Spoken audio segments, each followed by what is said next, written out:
I'm Dr. Alex Loyd, and welcome to the Spiritual Laws of Nature. And right now we're in a series called the Top 10 Spiritual Laws. And that's exactly what they are. Now, they're not in any particular order, but doing this teaching every week for about 16 years, these 10 have been the most popular from our listeners' point of view. Now, I've already done the ones I think are the most important with the greatest principle and the foundational, probably about 30 teachings that I've already done that I would consider, really foundational and critical to the most people. These are the ones our listeners said they got the most out of and that sort of thing. And the one today is how to be a person of substance. Okay? And what does that mean even? When you hear that phrase, a person of substance, what do you think? Well, if you like movies like I do, you might immediately think of people who are really rich and wealthy and powerful in politics and stuff like that, okay? But I don't think that's what it means at all. In fact, I think sometimes the people that are in those situations are of less substance than the average. But how do you be a person of substance? I want to do an exercise with you. It's very simple. Do this with me unless you're driving or something. I don't want you to wreck. But I'd like you to take about 30 seconds and think about, what do you believe that other people say about you when you aren't around right now? Not when you were a kid, right now. What do you think people say about you, including your family and those close to you, when you're not around? All right? Take about 30 seconds and just think about that and see how that feels to you. Does it feel good, or does it feel, oh boy, I don't want to know what that is?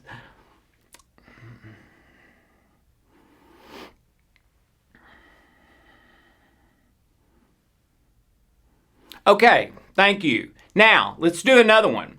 Let's take about 20 seconds this time, and I want you to think about when you're alone at night in a closed room, how do you feel about yourself? Okay?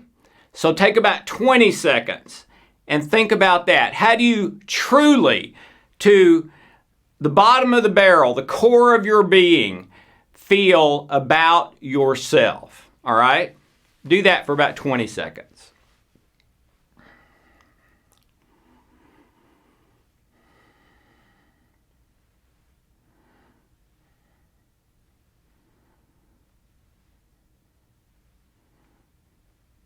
All right, thank you. Now, last one. Imagine yourself at the end of your life, okay? On the rocking chair on the porch, or in the recliner, or traveling around the world, or however you picture yourself at the end of your life, if things continue to go the way they're going now. All right? What I want you to imagine is, at the end of your life, how will you feel about yourself and your life at the end of your life if you keep going the same direction you're going now? Take just about 15 seconds and think about that. Picture that and how that feels.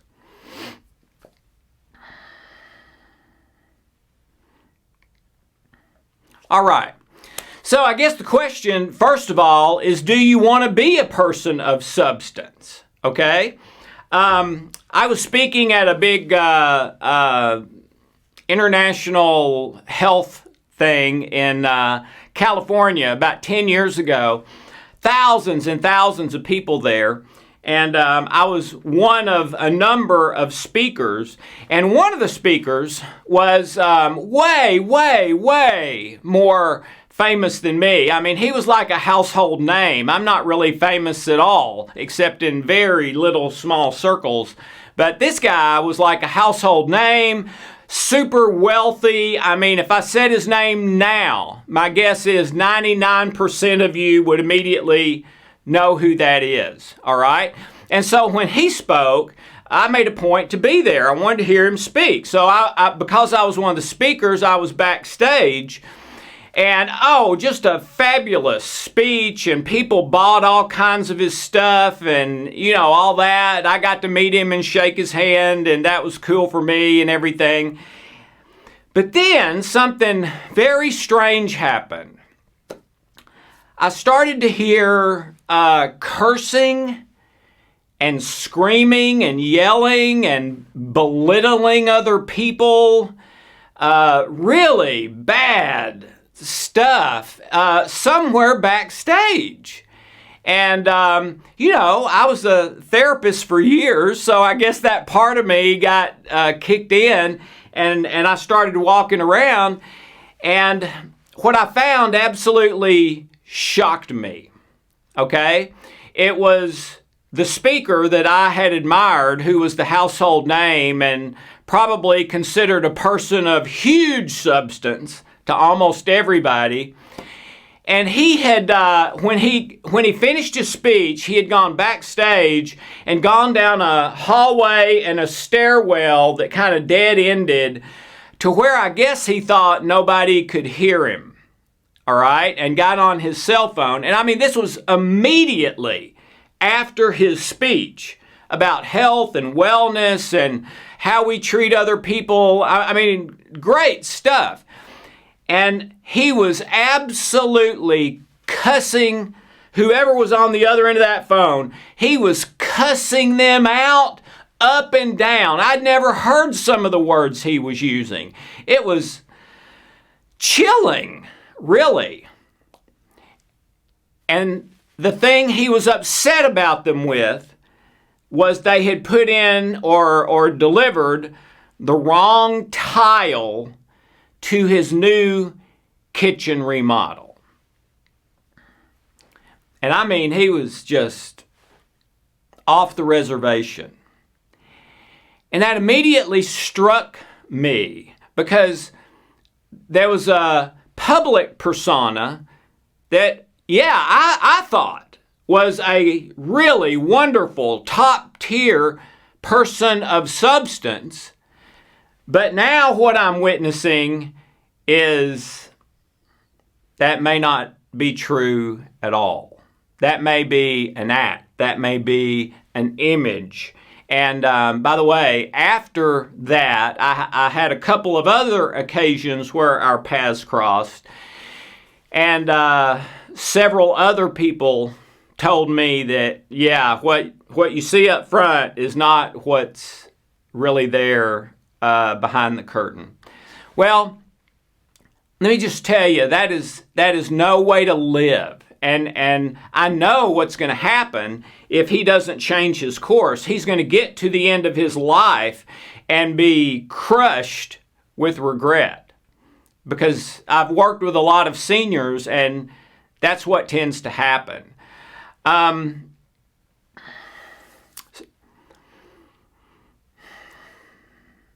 So that's my first question for you. Are you living as an authentic person, first of all? We were talking about substance. Now we're taking a step back.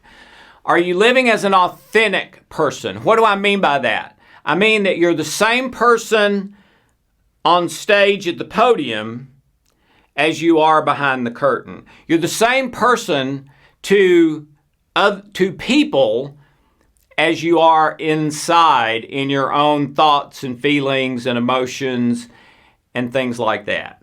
Okay? If you're trying to live your life with 1 foot here and 1 foot here in two different places, and the outward persona is to get what I need, the inward persona is kind of what I'm battling with and my habits and addictions and things like that, let me tell you, that will kill you a day at a time from the inside out. living two lives that are in conflict. Okay? When I've worked with the elderly, one of the analogies I've used with them is if I had a magic wand that I could tap on your shoulder, and you could go back to a place in your life and start over from there. Okay? Would you do it?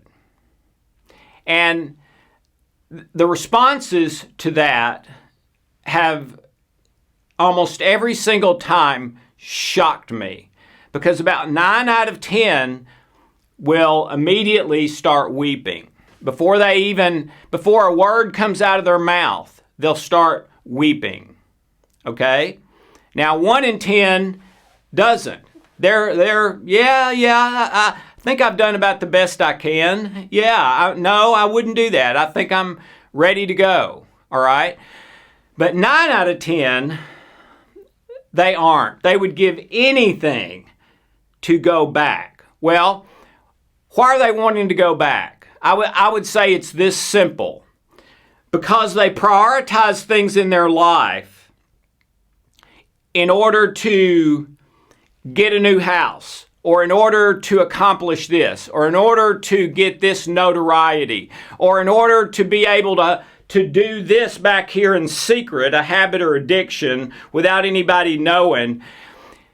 Anyway, the bottom line is they did not live as a person of substance a great deal of the time in their own eyes and belief when they get to the end of their life. And what they would give anything to be able to do is to go back and prioritize the correct things and live a life of substance and be a person of substance. Now, last time we're going to do this, I'd like you to take about another 15 or 20 seconds and just think of yourself from now on for the rest of your life living as a true person of substance. What would that look like? What would that feel like to you? Go ahead and do that.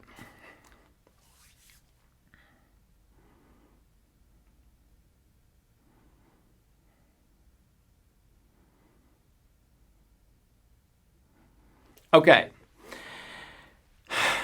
Probably the things you thought about are things like honor, integrity, telling the truth, doing the best you can at whatever you do, being kind to people, being the same person inside as out,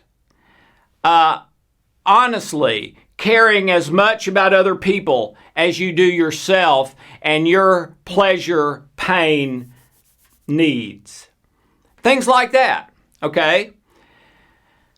Well, I don't have a magic wand, but you absolutely can start from where you are and start living as a person of substance, and also heal the memories of the past when maybe you were not living as a person of substance, so that those memories don't hold you back anymore. They don't tell you anymore that you are not a person of worth, great worth, and a wonderful identity, and accepted, and as good as anyone else in the world, that sort of thing.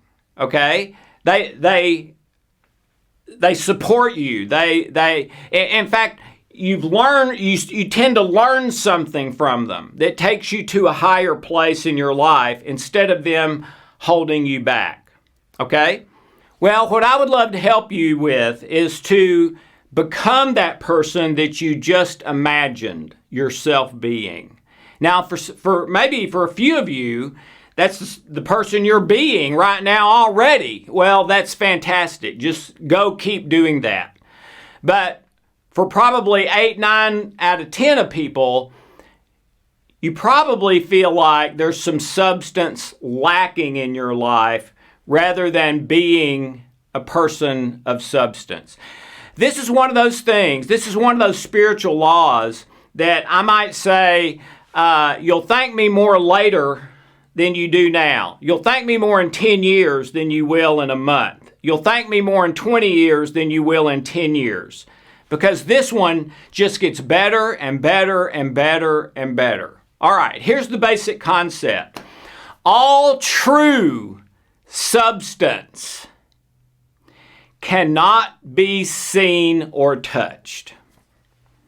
All true substance cannot be seen or touched. And all that is seen and touched is not of what is of first importance and how you become a person of substance. You don't become a person of substance by prioritizing what is seen and touched over what can't be seen or touched. Substance can't be. What is not of substance typically can be seen and touched. Now, you may be thinking, wait a minute, people can be seen and touched. Yeah, they can, but I am not this physical body. That is not who I am. Alex is in this physical body, but this physical body is not the real me. The real me is inside that you can't see. My spirit, my heart, I believe is going to live on forever when this body is long gone and done with. Okay? So yeah, relationships are huge, but what you're prioritizing is not the physical body and appearance of the person, but who they really are inside. We get in trouble in relationships. That's when affairs happen and violence and all kinds of things. When we start prioritizing just the physical body, you put on a few pounds, or you're not looking so good to me anymore, or I think I deserve someone that's better looking than you, or whatever. When we prioritize the physical, that's when we get into trouble. Okay, so that's a basic choice in life. Are you going to prioritize what can be seen and touched, or are you going to prioritize what cannot be seen and touched? Which would, I believe, be in the spiritual realm. A lot of you probably heard of a thing called the curse of the lottery. I saw a television special on it, actually, and it's just absolutely statistically unbelievable how many people win the lottery and it totally destroys their life. And it's happened ever since the lottery started, and over and over and over and over and over and over and over. And it's so tragic because a lot of these stories were people that were really pretty happy for decades. Then they win the lottery and their family gets destroyed. They lose everything. They're miserable. They become addicted to all kinds of things. A lot of times start having health problems. It's incredible. The last one I saw, which I loved, was a group of lottery winners getting together, almost like a support group situation, talking to each other about how we're going to try to help each other not have those things happen in our life. Even though we've got these millions of dollars, which tends to drive people insane, it seems. Okay? But what does that tell us? It tells us that a lot of the things that are seen and can be touched are also the things that you buy with money. And we tend to focus our life on that, even if we would answer, if someone asks us, well, my priorities are my family and God. And we might answer that, but is that how you're living? Is that what you're thinking about day in, day out? Is that what you're thinking about when you're off in the backyard on a walk, really not thinking about anything? Where does your mind gravitate to? To money, things that can buy, what is seen and touched, or things of substance, honor, integrity, truthfulness, people, etc. You know how to tell which one you're doing if you don't know? Okay? And the choice is basically what you can see or touch or love with truth. That's the two ways. And you really can't do both at the same time, because lots of things that involve money and stuff that money can buy, what you can see and touch, a lot of times those things are not love-based. Now, sometimes they are, but the path is really either one of those or the other, okay? What can be seen and touched, money can buy, or what is love, joy, peace, substance-based, integrity, honor, etc. Here's how you know which way you're living if you don't know. It's experiencing emotions in the anger family. And there's a whole bunch of them, and a lot of you have heard me say this before. Anger, irritation, frustration, resentment, bitterness, when things do not go the way you had wanted them to go. If that happens to you once a year, you're probably on the love path. All right? If that happens to you 3 times a day, you're probably on the what can seen and be touched path. And I would guess feel like you are a bit of a different person inside than the image you're trying to present outside. Okay?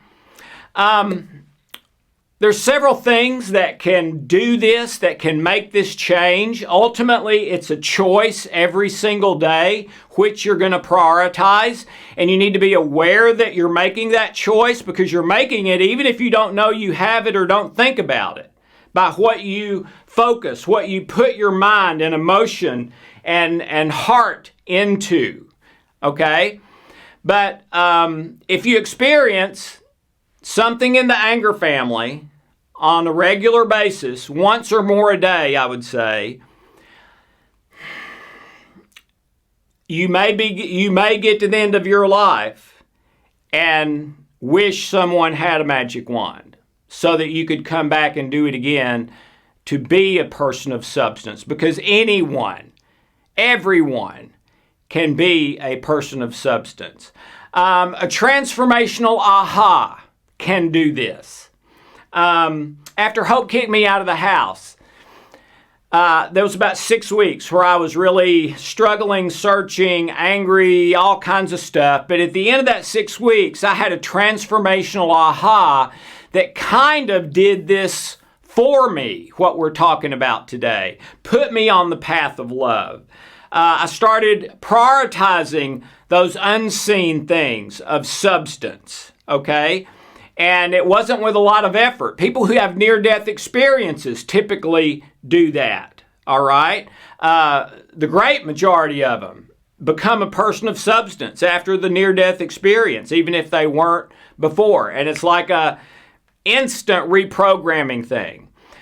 But for some of the others of us, you got to do a little work. So I would say, first of all, just see if you can make that choice and decision and switch your priority from things that can be seen and touched, in large amount, things money will buy or money itself, versus love, all right? And to start choosing love. So when your feet hit the floor every morning, okay, I've got the choice today. Things you can see and touch, or love, no matter what, let the chips fall where they may. And then all day long, keep carrying that intention where it never gets taken off the stove. It may stay on a back burner, but it never gets taken off the stove. My commitment and intention to live on that path of love. Some of you may try that and not be able to do it because you've got too much junk in you. And a lot of my clients have been like that. First of all, don't feel bad for that. I'm sure you come by it naturally, and it's very, very common. So if that's the case for you, then start using the tools we've talked about. Activating your vagus nerve regularly, turning it into a prayer, dying grace at dying time, the miracle meditation, Get out trilogy or memory engineering. Sometimes those tools can do it in minutes or days or weeks, not months or years, and clean up some of that internal junk, and then start making the choice and let that be your intention and put that thing on the stovetop, never to be taken away. I am intending to live my life as a person of substance. The same on the inside as everybody sees on the outside. Evaluating my life not by what others think, but by whether I am living in love, joy, peace, honesty, integrity, truth, what is win-win-win for everyone concerned, what is best for others. That's my intention. I'll fall off that horse every single day. I do, still today. No problem. Just get back on it, and start again. All right? Here's what I think this boils down to for me. 3 words. Maybe 4. And if you're not driving or something, close your eyes. How does this sound and feel to you? Go do your best and add love to that. That's it. Go do your best and add love to that. Man, I think if you can make that your intention, when in the morning when you start, at night when you go to bed, and all in between, and yeah, you mess up every day, but you get right back on that horse again. I'm going to do my best and add love to that. In every situation, I'm going to do my best in having breakfast with Hope and conversation with her to support her and encourage her and help her start her day off right and connect to her to make our love stronger and in harmony. I'm going to do my best and add love to have an interaction with both of my sons today. I'm going to do my best and add love in any teaching I do. I'm going to do my best and add love when I'm talking to people on the phone or filling out a report or writing on a book or anything and everything I do all day. That is my banner. That is what I put on my forehead as my intention, okay? I'm going to do my best and add love to it.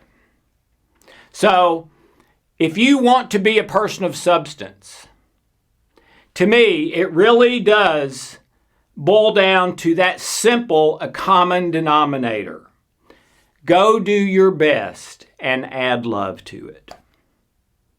Thank you so much. Have a wonderful day.